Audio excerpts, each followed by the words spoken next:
Hello, beautiful people. It's Keith here from Performante. Today is February 13th, 2022, and in this video, we'll be quickly going over the Week 6 PCC newsletter that we come out with each week, where we go over Bitcoin's on-chain data, we go over the market data, as well as the technical analysis that we always like to do. And not only do we look at BTC, but we also look at the altcoin market, layer 1s, DeFi, and we end off with the traditional markets, looking at things like the S&P, the volatility index, bonds, and much more. So thank you very much for tuning in. Before jumping in, we just would like to say we are not financial advisors, and this is not financial advice. This information is really just to consolidate info into a single video to help you with your due diligence process so you can make an informed decision within the cryptocurrency markets. With that said, let's jump right into the video.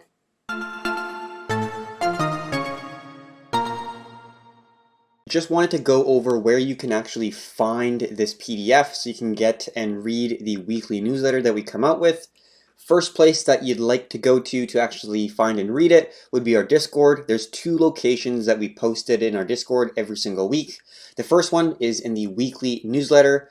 If you are not in a level 4 status, you won't be able to see it. But right now we are offering the weekly newsletter every single week in the level 1, as well as just if you have a wallet with PTC, you'll be able to read this, and it would be in the quarterly newsletter. So normally we do have the quarterly newsletter available to everyone at any point, every single quarter, and the weekly one would be for the PCC holders. But because we are just launching PCC and we're trying to provide for the ecosystem, we are offering the weekly newsletter on a basically any wallet that is connected within our Discord. So you can look at it in the weekly, or you can look at it in the quarterly, which I just posted right here. We can see all this information, which we will be going over in this video. The second area you can find the PCC newsletter is going to our Twitter, which is right here. I will be posting it. I haven't posted it yet, but every single newsletter we will be posting on our Twitter, which you can find just using this icon right here. And our website is just performante.ca,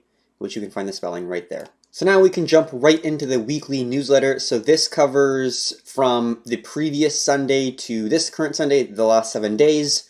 We can see in the last 7 days, the Bitcoin market cap the total market cap went down just under 5%, with BTC's market cap at just under 800 billion and the total crypto market cap sitting at 1.84 trillion.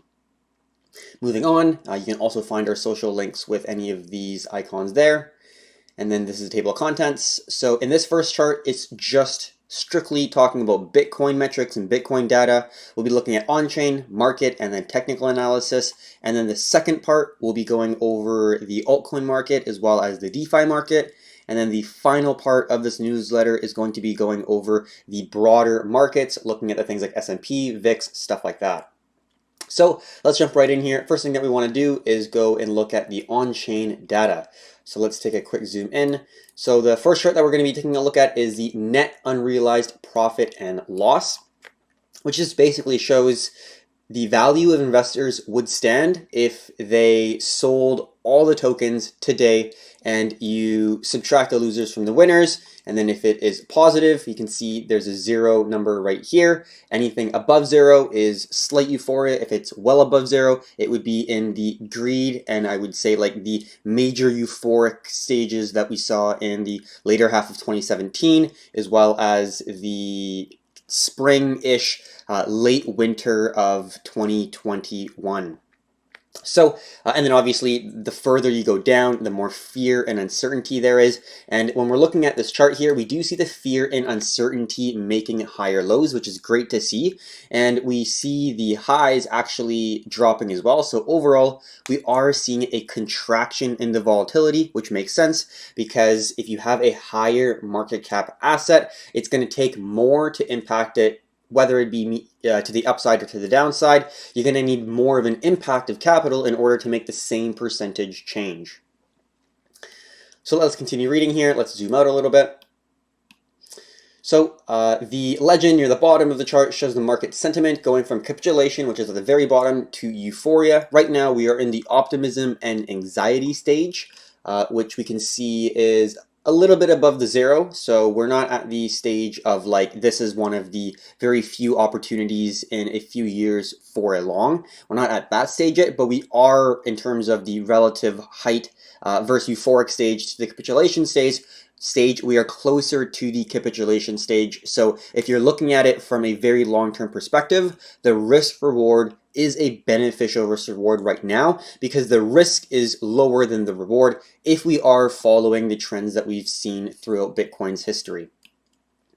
We can see right now we've already fell 50% from the high, now sitting around 40% from the all-time high of 69K. And although relative to historic price action we're in fair value territory, news of the Fed raising rates could force the risk on assets like crypto, altcoins, DeFi, all that stuff to continue to dump. I'm remaining cautious. I'm not really looking at major DeFi degen plays. The only thing I'm really looking at right now that is more degenerate would be Hive Investments, but they are in a more sustainable NAS environment compared to some of the other competitors like Power or Thor. Moving on here, let's talk about the exchange inflows. So this is the amount of BTC that is flowing into all the exchanges. This is all major exchanges that are used, not just a specific one. You can find this on Crypto Quant. So we can see there are two charts or two data sets on this particular chart. The white one is the price action, as we can see the double top. And then the purple one is the exchange inflows, and this is a 7-day moving average.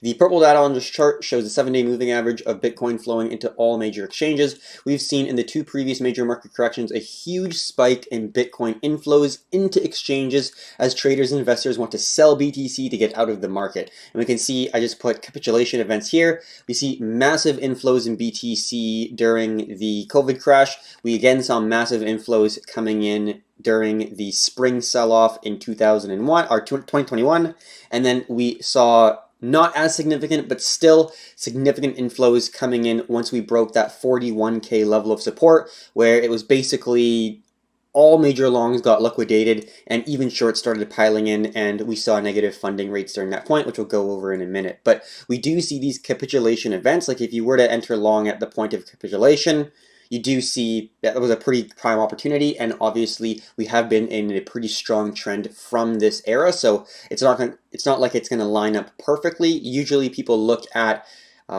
incoming inflows in exchanges as a negative thing because people are going to be selling, which makes sense. But the way I look at it is, yes, people are selling, but that is all the weak hands just exiting out of the market. And this is the final capitulation point before we start to see a recovery in price, because the long-term holders, as we've seen in on-chain data, they are not really selling much. It's more the short-term holders and the very illiquid or very liquid, holders, or the very weak hands, kind of the same thing. Very liquid or very weak-handed holders would be the exact same thing. Those are the individuals that are selling the majority of the Bitcoin that are getting added into the market as sell pressure.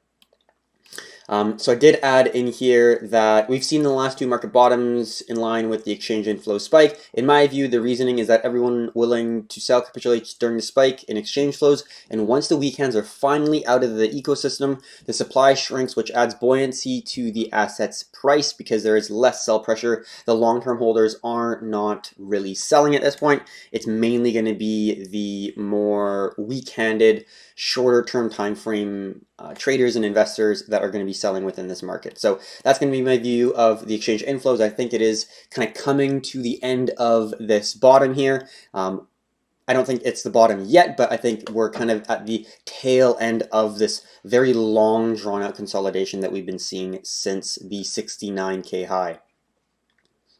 This is kind of a cool chart. So this is the supply and loss on the top chart here. And we can see there have been points where there have been 0% supply and loss, which makes sense because if you're hitting a brand new all-time high, unless you're the person who literally bought the top, everyone else is in profit because someone had to buy the top, and then if it goes down a single tick, then you're not in a profit. But other than that, you're basically at 99.99% everyone else in profit. So that's why we see the bottom of the chart basically go to zero in supply and loss.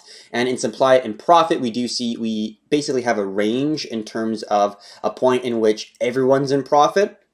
And when you're kind of comparing The point of major levels of resistance and major levels of support, looking kind of at it as an oscillator, we do see, first looking at the supply and loss, we are at a resistance zone for the supply and loss. We did bounce from around this zone back in 2021 spring and summer when we were grinding against that 30K level of support. So there have been some reaction to this zone, but we've already broken into a higher high within this Bitcoin current pullback, which we can see right here. If we take a couple zooms in, so this is the current pullback that we see in Bitcoin, and it's still trending to the upside. But once we start to see the trend reverse, and then supply and loss starts to contract and reduce, and supply and profit starts to bump to the upside, we could be seeing a strong reversal. And we'll take a look at the technicals of BTC, but it does look like we could be forming a reverse head and shoulders, which is a reversal formation, which is exactly what we're looking for right now in an ideal situation, depending on how the global macro outlook for the Fed and how they're going to be raising interest rates are. So that's the supply and loss. Very similar outlook in the supply and profit. We are at a current level of support right now. This is the same level of support that we held in the 2021 summer, exactly like we talked about within this range here. So we have the exact same time frame. So this is the same time frame, but this is supply loss, this is supply profit, and you can see how they're exactly negatively correlated, which just makes absolute sense. So we do see we are at a key level of support. If we do break this level of support for supply and profit, we would be going to the end of the range, and this is since spring of 2019. So this is quite a bit of data when you're looking at it from Bitcoin's history, at least.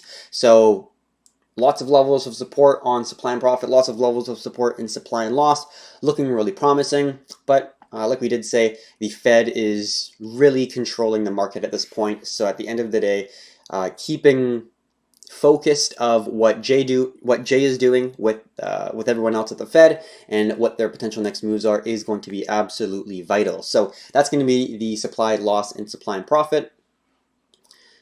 Basically just went over all that. And then we can see this is the BTC futures funding rate for all exchanges. So when this is red, it is indicating that shorts are paying longs, either where the spot price is below the futures price. So then shorts have to pay longs, either with the spot price not getting enough bids, or the shorts on the futures over shorting or very short bias, and that could be the creation for a negative funding in futures.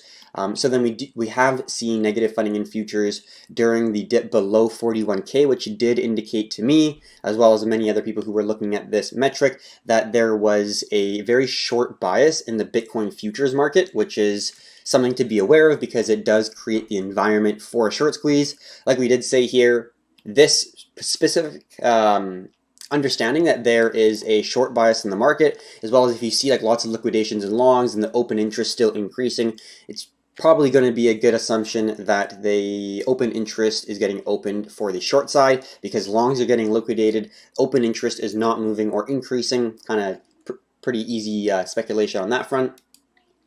If we zoom out here and give it a quick read for the funding rate, just going over exactly what it said, the Bitcoin futures funding rate was mostly negative from January 22nd to February 7th, and we are now finally starting to see the funding rate become positive again. This means that the futures market is less short biased, or that the positive stock market is getting a lack of bids relative to the futures market.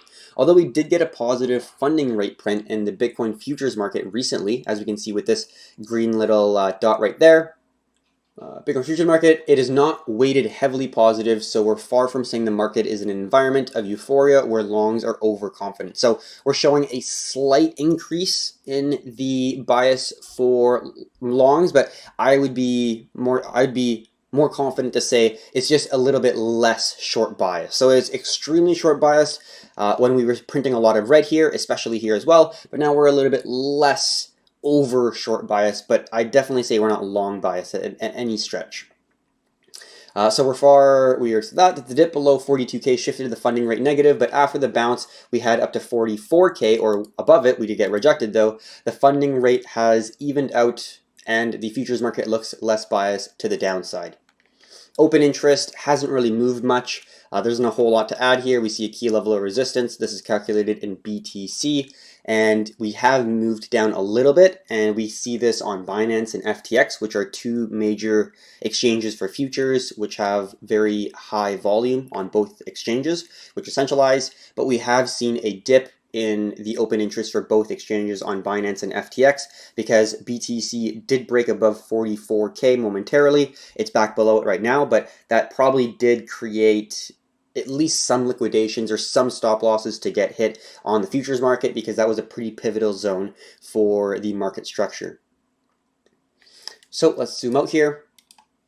Going to be moving on to the technicals here. So this is the reverse head and shoulders that we're talking about, where we have the left shoulder and the right shoulder holding at the 42K level, and then we said we need to see 41K level to support 40K level of support to hold to keep the reversal intact, because if we do fail to hold this high or low from this high right here, then the head and shoulders is invalidated and we could see the price come back down below this descending trend line right there, because right now, it does look pretty promising because if we get the reverse head and shoulders and if we get the confluence of this descending zone now holding as a new level of support, that's a phenomenal situation for us to be in. But if we fail to hold this zone and if we start trending downwards, that will not look very favorable because a lot of people, A, would be stopped out because they were probably expecting this to continue to move to the upside, and B, we see lots of weakness from the bears. Again, overconfidence from the short sellers.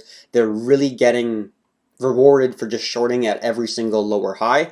They probably got somewhat stopped out or sweating a little bit right now, but we're in a pretty peculiar place because we have been trending down for a long time. Some on-chain indications, to me at least, look like they are shifting to more of a reversal standpoint as well as the market analytics. But at the end of the day, like we always state, the Fed has really dominance in not just the broader markets, but crypto. Really every single market that is tradable to some degree is affected by the Fed and their interest rate hikes that they are implementing for this year. And the next FOMC meeting, just as a little bit of a sidetrack before we jump into the altcoins, the next FOMC meeting is in March, and that is when they are going to be stopping the open market purchases for assets like treasury bonds and the mortgage-backed securities. So that's basically one out of the two things that they have in their arsenal that they will no longer have, because they have two things currently propping up the market. They have the asset purchases from the open market, which is the mortgage-backed securities and the treasuries, and they also are able to lower interest rates, and they have artificially low interest rates right now. And in order to combat inflation, they can reduce bond and mortgage-backed security purchases on the open market, which they are doing, which is coming to a close in March. And then the second thing, and the only other thing they can do, is to raise interest rates, right? And that, everyone has talked about, is going to really negatively impact the economy. So the first thing that they're trying to do is reduce the asset purchases from the open market and see if that helps, see if the CPI is going to be printing a little bit less aggressively in terms of the percentage inflation, seeing 7.5. That's quite substantial. So if that doesn't do the trick, if reducing the asset purchases to net zero doesn't do the trick, there's no other option than to raise interest rates, and that will negatively affect the not just the States, but the global economy. All right, now we're going to go into some pump and dumps, layer one recap, and relative strength for the layer ones, and then a DeFi overview. So this is the pump and dumps. So if you've never read our newsletter, we just go over some major pumps and major dumps within the altcoin market. We can see Anchor Protocol. I've been surprised that Anchor Protocol has been so relatively weak for so long, because their 19.5% APY has been extremely popular. It's been a fan favorite for stablecoin farmers or yield investors for a very long time. It's been at that 19.5% for months and months. So it's been very consistent. It's been very sustainable, although they are adding more from the treasury of the Terra Labs. So technically it wouldn't be sustainable because they would need a limited amount of funding in order to keep that sustainable. But that's a whole other story altogether. In terms of the actual underlying asset for Anchor Protocol, we do see it has been underperforming for the past 60 days, but recently in the past 7, it has been doing relatively well at 33% in the past 7 days, which is solid. MetaHero, we do talk about that quite a bit in our Discord. It is basically being able to scan 3D things in the real world, in the physical world, to be able to bring them into the metaverse. And it is not a very tiny market cap, but it has been doing pretty well, moving over 25%. Nothing really else too important that I personally am either super looking into or invested in. XRP is the only one at 10%, which isn't absolutely crazy or anything, but still seeing a number 6 token at the top pumps here is pretty substantial. It's great to see because it does take a lot more oomph for a lot more capital in order to actually move it this percentage versus if you're looking at like number 129, for example. The dumps list, I don't see too many. UFO gaming, unfortunately, 27% down. Pretty big move to the downside in the past 60 days, as well as Bitfrost. I don't really have anything in Bitfrost, but Near Protocol was the most, I would say, surprising, at least for me, in terms of the move to the downside. 24% to the downside for Near Protocol. It has been pretty well in terms of relative strength when you're looking at the larger time frames, because on the 60-day it is still up 3.86% relative to, let's say, XRP. It's down 4%. So if you're looking at it in terms of smaller market caps usually having more volatility, it's doing pretty well. Now moving on to altcoin relative strength and weakness.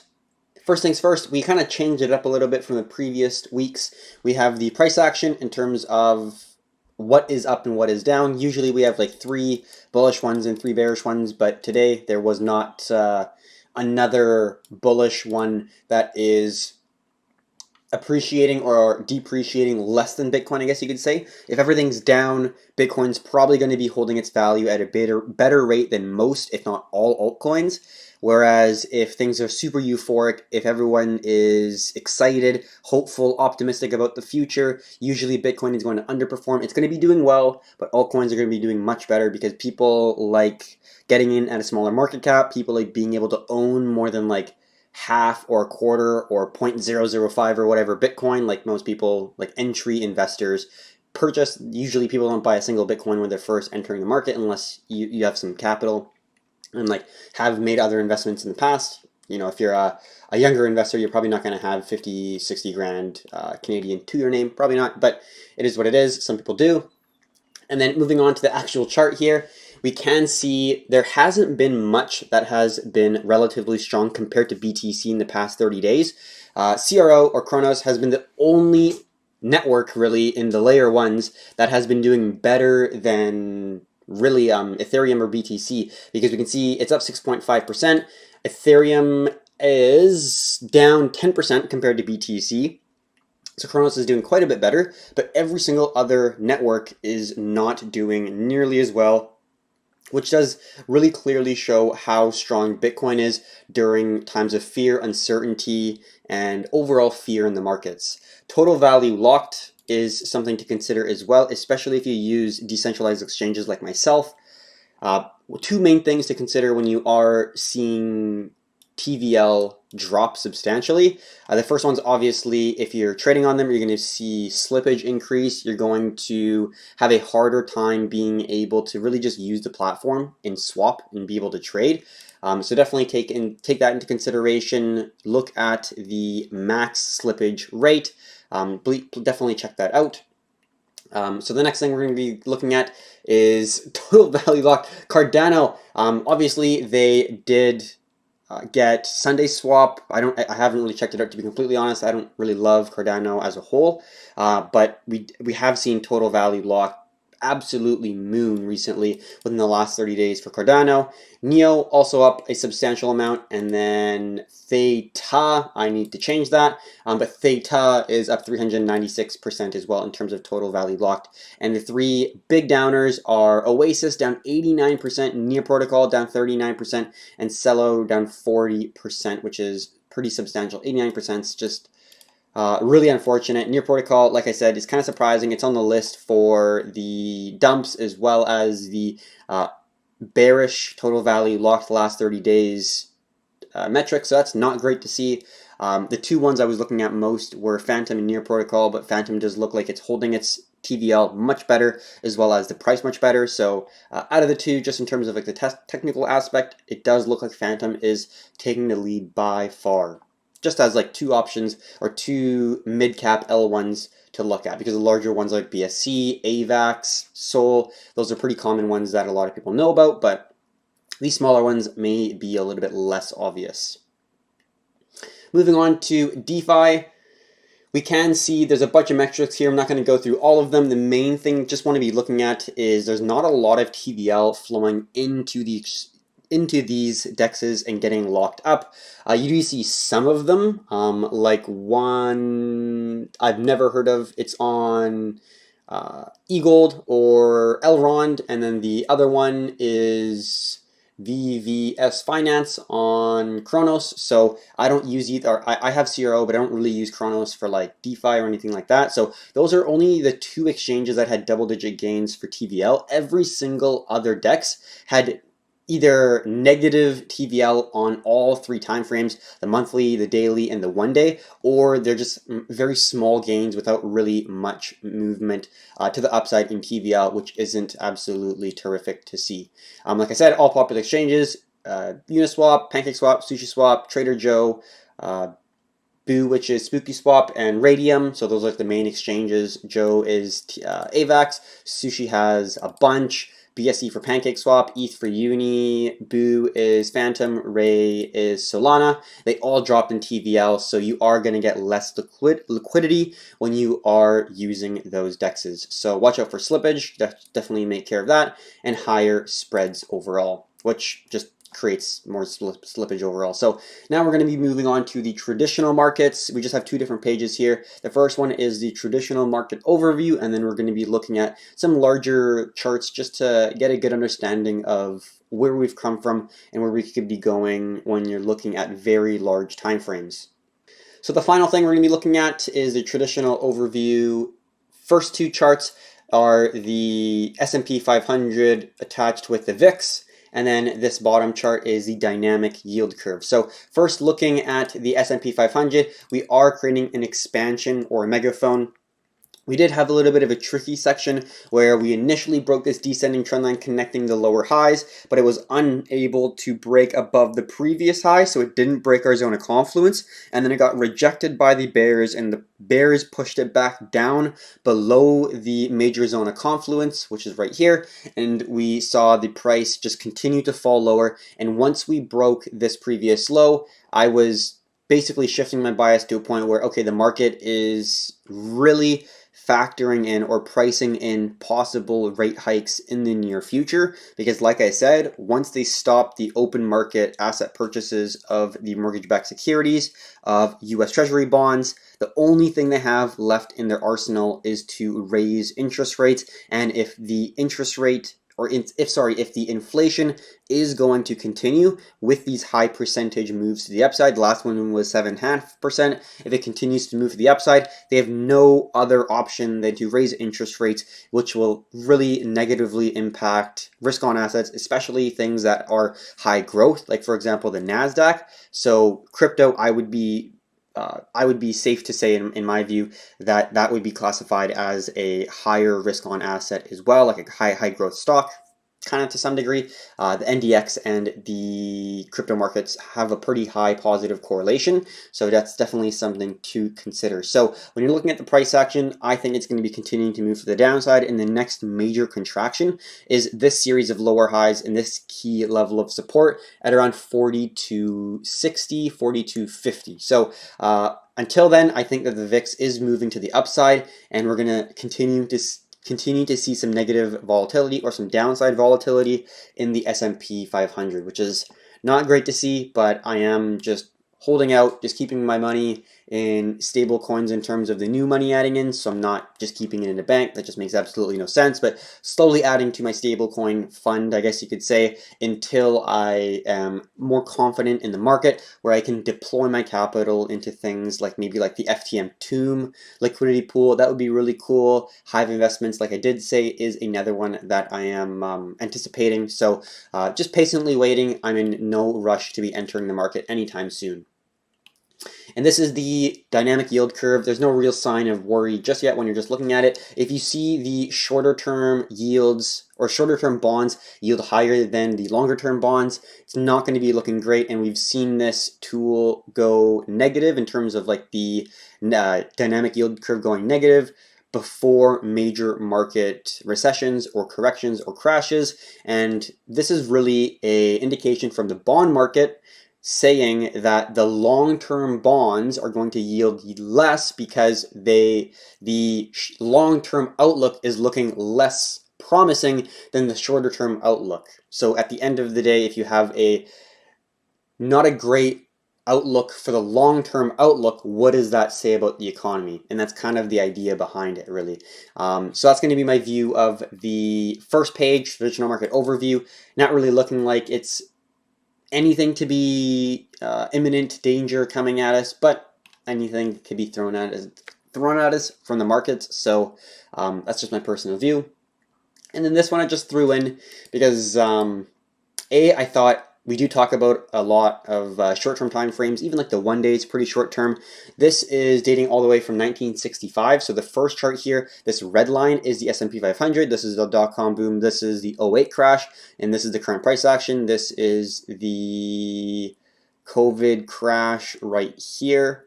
And this is the massive move to the upside that we've seen in the S&P. And then the black line is the GDP of the US. So we've seen like it's basically the same for a very long time, or pretty similar. And then we start seeing a slight move above the GDP when you had the major equity blow off top of the dot-com boom and then the bust preceding it. And then you had the 2008 move to the upside. That was mainly with real estate. That did not move above the GDP. So usually we see, just looking at this chart, the S&P 500 under the GDP, but since we started printing and proliferating the US dollar aggressively and substantially, we have been seeing the S&P 500's valuation move at a much faster rate to the upside, or appreciate much faster than the GDP of the United States. And we can see this is when they started printing a lot of money, and then since then they've just been in a printing frenzy. You know, like the money printer goes burr. That's really when it started happening, is after the global financial crisis. And since then, look how much we have completely detached from GDP. We are not even close to where we kind of should be relative to history. So it's pretty interesting to see, and it's not like this is something that is immediately going to negatively impact the market,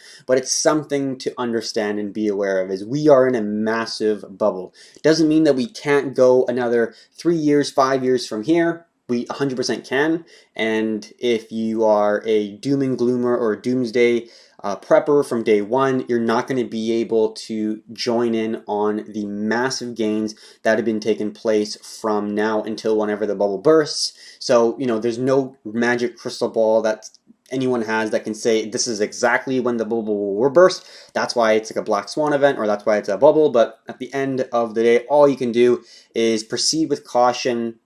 Be aware of what you're investing in. Make sure that you are an active investor to some degree. You know, if you're completely passive and just hold it forever, I understand that. But having a little bit of active portfolio management, I don't think would really hurt, especially if you're not like day trading. You could swing trade and not look at the charts for a week and still be 100% all right. So just a little bit of information on that one. So zooming out, overvalued markets, we will talk about this one next. So the first chart, just want to read this. Above shows the S&P 500 versus GDP of the US. We can see that the relationship between the US and GDP for the S&P was fairly even in the past few decades. Since the global financial crisis of 2008-2009, the value of the S&P has completely detached from the GDP of the US.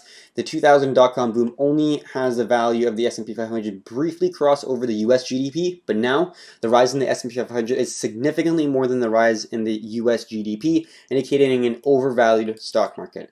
The second chart on the bottom shows the total value of both public and private stock against the GDP ratio, and it tells the same story. So we'll zoom in here.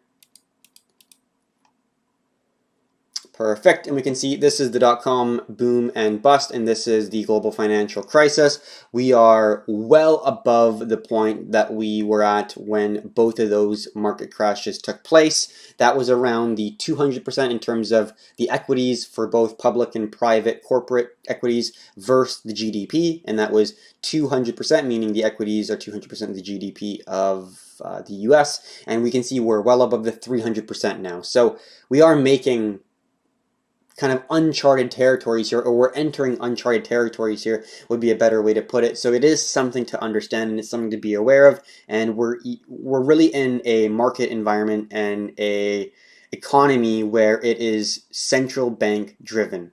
So if you haven't joined in on our lives for the FOMC meetings, I definitely suggest doing that, and hopefully these are useful and valuable. Like I said, you can check these out and you can read these on your own by going into our Discord, and you can find them there. But I will be creating these short little snippets going over the weekly PCC newsletter, so you're able to, like, maybe on your way to work, if you're driving somewhere. I really enjoy audio, like listening to like audiobooks or YouTube videos and stuff like that. So hopefully this is helpful. Hopefully this is providing value to you. If you do enjoy these, please give it a thumbs up so we know that we should continue making more videos like this. So that is the overview of the 6th week here in 2022. Thank you very much for tuning in. This is the first video that we're trying out this new avatar or this new character. Obviously, if you have been watching our Performante videos, this is brand new. So please let us know what you think. Do you enjoy it? Is it distracting? Are you excited about this new feature? Do you wish it was never presented or launched? We would appreciate it. So let us know in the comments below, and have a great weekend.